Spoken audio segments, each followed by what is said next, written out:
สาวลาวบ่เคยนั่งรถไฟฟ้าใต้ดินมื้อนี้ก็นั่งรถไฟฟ้าใต้ดินฟรีพี่น้องเพราะว่าเจ้านายเป็นคนแบบออกให้ทุกอย่างเลยเนาะคือเป็นทุกอย่างให้ลูกน้องอะเอาจริงๆอะอันนี้ไปซื้อที่ตู้ก็ได้นะ อ๋อนี่ซื้อ จตุจักรนะจตุจักรแต่ถ้ากำแพงเพชรก็หมูได้นะ เขาจะรู้จักเอง จตุจักรใช่ไหมถ้าไม่มีแบบนี้เลย เอาไปลงผมใช่ไหมขอบคุณครับได้เหรียญได้ลูกอมสีดำ พี่ลงก่อนใช่แต่ก็ไปยืนด้วยกันเฮ้ยไม่ไปยืนด้วยกันเดี๋ยวพี่เขาลงก่อนแล้วเราอีกป้ายหนึ่งเราก็ลงพี่ลงก่อนพี่อีฟลงแล้วก็พวกเราลงใช่ไหนตัวหน่อยไหนต่อแถวด้วยนะ ต่อแถว ไหนอ่ะ ต่อแถวนู่น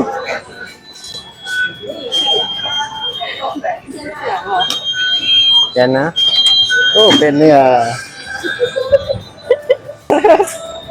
ไม่พี่กีบอกว่าให้แปะนะหนูก็เลยแปะไปเลยหนูมองพี่อีฟได้นะ แล้วเราต่อไปออกหนูหยอด จอดเหมือนกับในนั่นใช่ไหม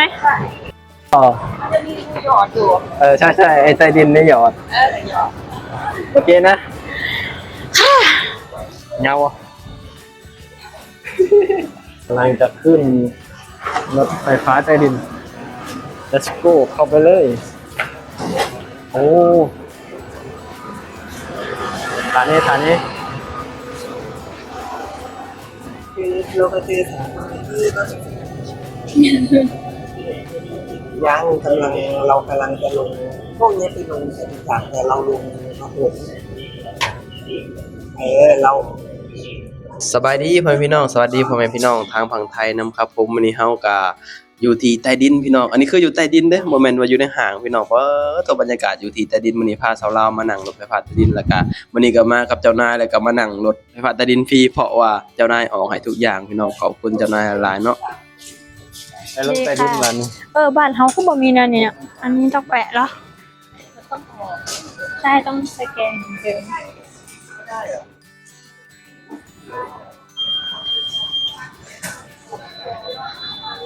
ไหน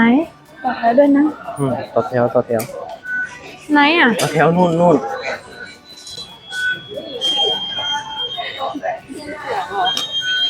แกนนะโอ้เป็นเนี่ย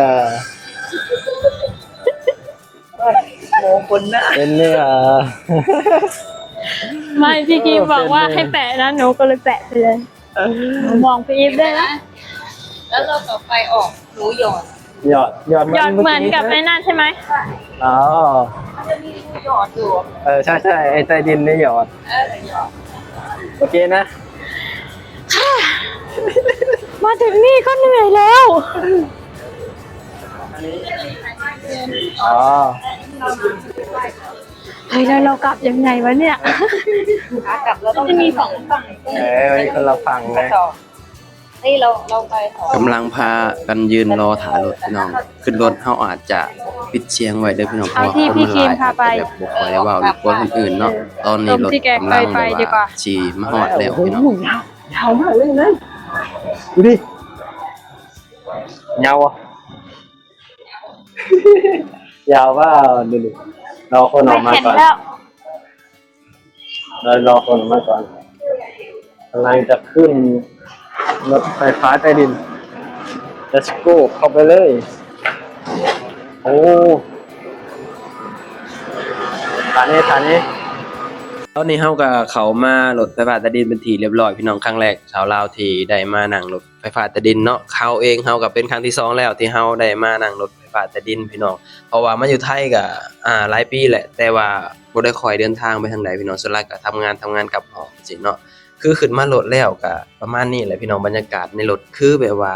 มันสิเงียบปิดพี่น้องเนาะเพราะว่ามันมี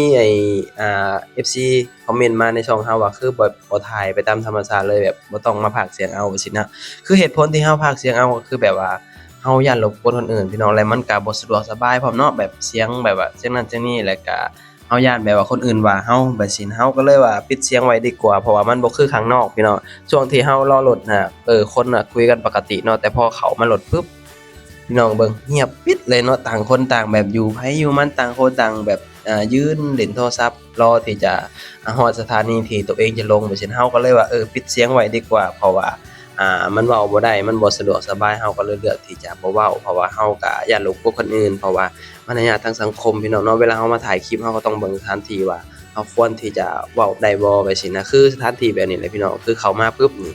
ทุกคนน่ะเงียบเนาะคือเว้ากันน่ะเว้าได้แต่ว่าแบบเบาสุดๆน่ะพี่น้องก็เลยแบบบ่สามารถที่จะแบบว่าเปิดคลิปแบบว่าธรรมชาติได้เฮาก็เลยว่าปิดเสียงดีกว่าเพื่อความแบบว่าสะดวกสบายหรือว่าความสบายใจของแบบของเฮานำแล้วก็บ่รบกวนคนอื่นนำจังซี้นะมารยาททางสังคมพี่น้องเนาะมันอยู่รวมกันหลายคนจังซี้นะดีในแต่ช่วงนี้มันเป็นช่วงเที่ยงแล้วคนก็สิบ่ค่อยหลายเนาะสาวลาวก็สิตื่นเต้นแหน่พี่น้องเพราะว่าบ่เคยนั่งเนาะคือหยังเขาเว้าว่าเฮาก็เป็นครั้งที่สองแล้วที่เฮานั่งแต่โดนแล้วพี่น้องโดนนานแล้วแหละเฮานั่งเนาะเป็นครั้งที่สองที่เฮาได้นั่งรถไฟฟ้าใต้ดินจังซี้นะตอนนี้ก็ใกล้สิฮอดสถานีที่เฮาจะลงแล้วสถานีที่เฮาจะลงเป็นสวนจตุจักรพี่น้อง พอดีสิไปหาหลินแถวสวนจตุจักรเนาะแหละส่วนเจ้านายก็สิไปธุระต่อส่วนเฮาก็สิอยู่สวนจตุจักรบ่ฮู้ว่าตอนกลับสิเจอกันกับเจ้านายบ่หรือจังไดเนาะต้องโทรกันอีกทีหนึ่งหรือว่าจะเจอกันเนาะตอนนี้ก็ฮอดสถานีที่เฮาจะลงแล้วพี่น้องเป็นสวนจตุจักรเนาะแบบสะดวกสบายพี่น้องแบบรถบ่ติดเนาะตอนนี้เฮาก็ลงมาเป็นที่เรียบร้อยแล้วก็แยกกันกับเจ้านายพี่น้องเจ้านายก็ไปต่อไปสินะซุมเฮาก็สิพากันขึ้นไปลิ้นอยู่ที่สวนจตุจักรเนาะนี่คือบรรยากาศอยู่ที่ใต้ดินพี่น้องคิดว่าอยู่ในห้างเนาะแบบอยู่ใต้ดินโอ้สุดยอดอะคนเห็นนะพี่น้องเก่งเนาะแบบสุดยอดนะประเทศไทยพี่น้องเบิ่งสร้างรถไฟฟ้าใต้ดินแบบว่าแบบโอ้ขุดลงมาได้จังไดพี่น้องแบบ3-4ชั้นน่ะเนาะแบบว่าโอ้สุดยอดเลยพี่น้องแบบเดินทางก็สะดวกสบายเฮานั่งมานี่แป๊บเดียวถ้าเกิดว่าเฮานั่งตามแบบว่ารถหน้าดินแบบนี้นะรถเมล์รถหยังบ่สิคงสิใช้เวลาเป็นชั่วโมงอะพี่น้องแต่ว่าพอ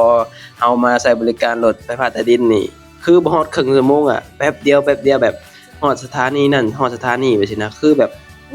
สะดวกสบายแฮงพี่น้องเนาะการเดินทางแบบนี้นะแบบดีแฮงอะพี่น้องนี่ตอนนี้ซุมเฮาก็สิขึ้นไปสวนจตุจักรพี่น้องโอ้ยคนนี่เก่งๆเนาะพี่น้องเขาเจ้าสร้างเขาเจ้าหยังนี่เนาะ สามารถลงมาสร้างแบบว่าเหมือนในห้างเหมือนในบ้านแบบอยู่ใต้ดินเลยพี่น้องแบบคือสุดยอดน่ะเนาะขุดลงมาแบบค่อนข้างที่จะลึกพี่น้องเฮาก็บ่เคยสังเกตเนาะเฮาเคยแบบว่านั่งอยู่ครั้งหนึ่งแต่เฮาก็ช่วงเฮานั่งเฮารีบแฮงพี่น้องแบบรีบแบบถามเฮาแบบว่าถามแบบเดินทางมาลาดพร้าวนะเมื่อก่อนเฮาไปหาเพื่อนนะก็เลยแบบว่ามันเริ่มค่ำแล้วเฮาก็เลยแบบนั่งรถไฟฟ้าใต้ดินแบบนี้นะตอนนั้นก็แบบถามมั่วตัวแบบถามทางให้ก็ถึกเขา